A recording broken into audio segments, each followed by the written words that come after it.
अच्छा सर, अगर आप इजाजत दें, आरिफ साहब, sir I am really sorry, Fawad Chaudhry साहब ने मुझे ज्वाइन किया, जरा उनसे मजीद बात कर लेते हैं। फवाद चौधरी साहब, 20 तारीख की आपने तारीख दी थी कि 20 तारीख तक हुकूमत रोड मैप दे दे तो फिर हम उसके बाद सोच लेंगे, लेकिन उसके बाद असेंबलियां तोड़ देंगे। खान साहब का भी वाज़ेह बयान था। एक तजवीज़ ये भी है कि पहले एक असेंबली तोड़ी जाए, देखा जाए क्या क्या हुकूमत का रद्दअमल आता है, उसके बाद दूसरी असेंबली तोड़ दी जाए। सर इनसाइडर है क्या सोच रहे हैं आप लोग? नहीं, वो तो सिंपल है, वो तो तरीकाकार की बात है ना कि हमने मेन जो गेम तो पंजाब में है, केपी में तो ज़ाहिर है कि सबको पता ही है कि वहाँ पे तो 2/3 मेजोरिटी है। बिल्कुल। पंजाब असेंबली जो है वो उसको तोड़ना जो है वो ज़ाहिर है कि असल गेम तो वहाँ पे है। वो इंशाल्लाह हमने यही कहा है कि अगर आप 2021 तक कोई फॉर्मूला दे दें जिसमें नेशनल इलेक्शन, स्पेशली जो सदर आरिफ अलवी साहब से बातचीत हो रही थी, उसका अगर आउटकम नहीं निकलता तो फिर हमारे पास कोई और रास्ता नहीं होगा। क्योंकि देखें, ये इलेक्शन जो है ना, ये पीटीआई का इशू नहीं है, ये सब आज आपने देखा सारी सूबाई जो चीफ मिनिस्टर्स हैं और अपना इकाइयों के जो वज़राए आला हैं, फाइनेंस मिनिस्टर्स हैं, उन सब ने बताया कि किस तरह से वफाकी हुकूमत के पास इतना पैसा भी नहीं बचा कि वो सूबों को जो उनका राइटफुल शेयर है वही दे सके।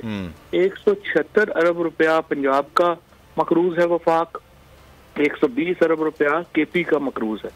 और फिर आप देखें जो केपी में इन्होंने मर्ज एरियाज की जो पैसे थे वो रोक लिए हैं, उसके बाद अब वहाँ पे टेररिज्म जो है वो वापस आ रहा है, 52% इंक्रीज हो चुका है टेररिज्म में।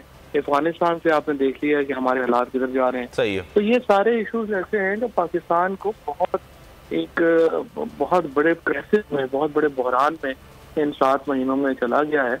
और फौरी इलेक्शंस के अलावा इसका कोई और रास्ता नहीं। फौरी इलेक्शंस के अलावा कोई रास्ता नहीं। लेकिन सर अगर 20 तारीख तक नहीं आती है, मैं पिछले दिनों राना सनाउल्लाह का बयान भी देख रहा कह रहा था आपने तोड़ी है, आप तोड़ दें, उसके बाद हम इलेक्शंस करवा देंगे। It is as simple as this कि आप तोड़ेंगे, उसके 48 घंटे बाद निगरां हुकूमत बन जाएगी, हम इलेक्शंस करा देंगे, अल्लाह खैर से अल्लाह। तो ये जो सूरत हाल अपनाते हैं, जाहिर सी बात है उनका जो एक मौक़िफ़ था वो एक डराने वाली भी सिचुएशन थी, लेकिन आप लोग भी तैयार हैं इस चीज़ के लिए कि अगर ऐसा होगा तो हम तोड़ देंगे, ख़त्म करेंगे कहानी सारी? देखिए, पहली बात तो ये है कि राना सनाउल्लाह ने तो इलेक्शन नहीं कराने, उनका तो कोई ताल्लुक ही नहीं है इन इलेक्शनों से। ये इलेक्शन तो जो है वो इलेक्शन कमीशन ने करा दें, वो भी 90 दिन के अंदर जो है वो आपने आम इंतखाबात कराने।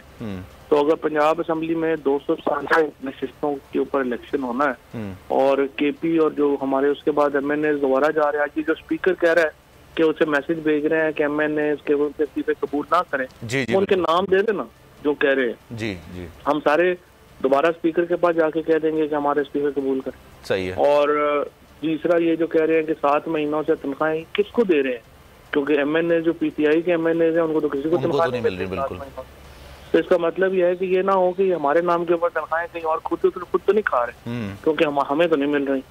तो इसलिए ये जो मामलात हैं ये काफी पेचीदा हो रहे हैं। और देखिए, हमने तुमसे कहा है कि आप बता दीजिए, एस्टैब्लिशमेंट से भी हमने एक सवाल किया है कि आपने ये जो सिस्टम 7-8 महीने पहले जो इन्होंने एस्टैब्लिशमेंट ने बनाया था, आप बता दें कि ये चलेगा कैसे, क्योंकि इनका तो सिस्टम, ये तो इकोनॉमी बैठ गई है, मुल्क बहरान का शिकार हो गया, कैसे चलाएं? इलेक्शन के अलावा हमें इसमें कोई और रास्ता नजर नहीं। और सर ये 5.7 अरब डॉलर्स हमारे पास मौजूद हैं, 23 अरब डॉलर्स की हमें अदायगियां करनी है रवा माली साल के दौरान। What do you think sir? कल कुछ जो बैंकर्स हैं उनसे गुफ्तगू चल रही थी, वो ये कह रहे थे कि 50-50 है डिफॉल्ट की तरफ जाने के लिए। डू यू रियली थिंक कि सर हम इस साल के आखिर में वो उस तरफ जा रहे हैं जिसके लिए फिर लोगों को मुश्किलात का सामना करना पड़ेगा? लोगों के पास बैंक में पैसे होंगे लेकिन वो चेक लेके जाएंगे तो पैसे देने से मना कर देंगे, सूरत हाल बहुत गंभीर हो जाएगी। सही सर, हमारा तकरीबन कह रहे हैं कि 5-6 बिलियन डॉलर का इस वक्त हमारा एक्चुअल जो है वो पेमेंट में फर्क है। बाकी अरेंजमेंट हमने की हुई है। तो अब वो 5-6 अरब डॉलर जो है वो कैसे मैनेज करना है, कहाँ से आना है। लेकिन सवाल ये है कि आप इस तरह तो मुल्क नहीं चला नहीं सकते और कोई आपकी कोई पॉलिसी ना हो। इस हुकूमत में तो आप देखें जब से आए हैं इनके साथ ना कोई गवर्नेंस की पॉलिसी है, ना कोई इकोनॉमी की पॉलिसी है। ये तो सिर्फ इन्होंने हुकूमत नाम रखा हुआ है कि वजीर बनाने और बैरूनी दौरे करने, तीसरी तो हमने कोई चीज इनकी नहीं देखी। तो बेसिकली इंतहाई नालायक और नाअहल और करप्ट लोगों का टोला जो पाकिस्तान में मुसल्लत है, और इनसे जान नहीं खाई पाकिस्तान को बहुत शदीद बहरान का सामना जो है ये और भी बढ़ जाए। ठीक है। अच्छा सर, लास्ट क्वेश्चन आपसे, अगर 20 तारीख तक सूरत हाल रोड मैप नहीं आता हुकूमत की जानिब से, खान साहब ने कल भी कहा था, फिर इस साल दिसंबर के आखिर तक दोनों असेंबलियां टूट जाएंगी या हो सकता है एक असेंबली टूटे? हमने ये कहा हुआ है कि 20 मार्च से पहले यानी रमजान से पहले हमने इलेक्शन मुकम्मल करा दें, बाकी वो डेट उसके हिसाब से इंशाल्लाह। Thank you sir. Fawad Chaudhry साहब हमारे साथ मौजूद है, पाकिस्तान तहरीक इंसाफ के रहनुमा। थैंक यू सो मच सारी सूरत हाल से। और इसी हवाले से एक अहम खबर भी आ रही है, वो भी आपसे शेयर करते हैं। तहरीक इंसाफ के सरबरा इमरान खान